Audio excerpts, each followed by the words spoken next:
What's up? It's AK Babyface. Subscribe to Sporting Icons for the latest boxing news. Thank you, Minzy, for this article here. So, Alexander Povetkin is looking to finalise the fight with Anthony Joshua in September, being that Alexander Povetkin is the #1 WBO and the WBA mandatory, and the WBA, of course, ordered this fight. Now, there's an article here. Alexander Povetkin's promotional team, World of Boxing, obviously headed by Andrei Rybinski, his representative, Vadim Kornilov, has of course commented on this whole situation. Of course, they met up with Eddie Hearn, about a week or two ago, and commented about all that. And this is what Kornilov had to say. The meeting with Eddie Hearn went great. We are still ongoing in our negotiations for Alexander Povetkin to fight Anthony Joshua in September. The site and country is to be finalised soon, but I'm hoping we can get an understanding by the end of the month. I think that Joshua is willing to fight Povetkin, Wilder or anybody. We just don't know whether Wilder is willing to fight anybody. What I do know is that Alexander will fight for the world title next. It doesn't matter who it is, but Team Povetkin want to fight for the world title, and we are confident it will happen. So that was the statement from Kornilov, who again is the representative of World of Boxing, Alexander Povetkin's promotional company. So this is all dependent on the fight happening with Deontay Wilder next. That's the only thing that could really derail it, as the WBA will more than likely give permission for Joshua to defend for another unification, ultimately undisputed, but not necessarily for a voluntary. There was talk about Jarrell Miller and anybody else. They're not likely to do that. They've been waiting for their mandatory position to be fulfilled for quite some time now, actually quite a long time now, probably about 2-3 years now.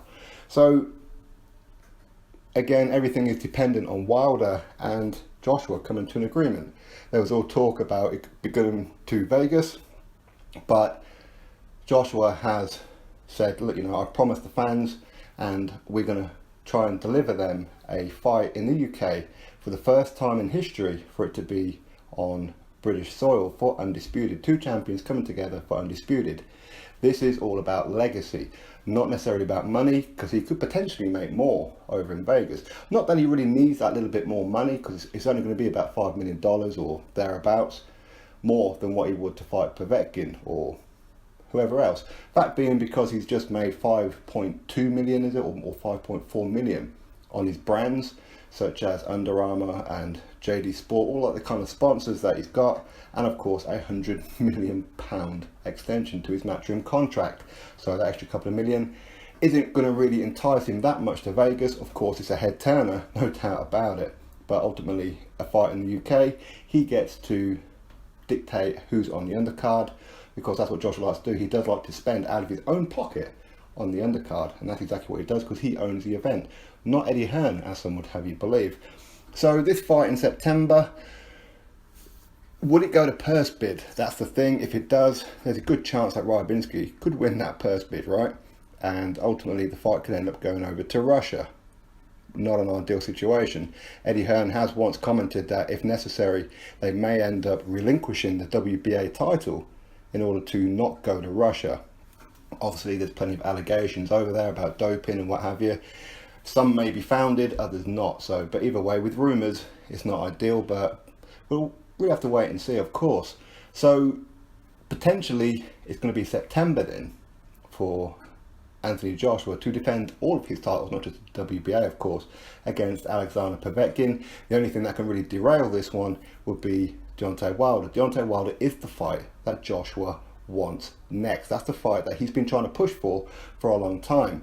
But Wilder is quite desperate to get him over there in America. Why? Because he can have the referee in his pocket too. Every time Joshua throws a punch, no, that's an illegal low punch, no, it's the back of the head, and end up penalising and frustrating Joshua and ultimately lose on points. Or maybe frustrate him enough that he walks onto a big right hand. Not to say Wilder couldn't beat him in the UK, all he needs is that one big punch, right? But either way, Joshua's earned the right to have history in the making, a crowned undisputed champion, even if that was Wilder. Touchwood is not, of course, that at least we have an undisputed champion on British soil. Hence why Vegas is not going to happen. So anybody who's crying about him not taking 50 million going to Vegas, that is the real reason, and for the fact he promised the UK fans he's going to stay here. So just getting that news out there for you, that World of Boxing have said that they are currently in negotiations, but of course we knew that anyway, as a backup plan in case Wilder doesn't come off. You can't just put everything else on hold in the hope that Wilder grows some nuts and comes to the UK. But ultimately we'll have to wait and see how serious is Wilder about becoming undisputed heavyweight champion. Have to wait and see. So anyway, just get that news out there for you, and subscribe, like, comment, all that kind of stuff. Catch you all on the next video.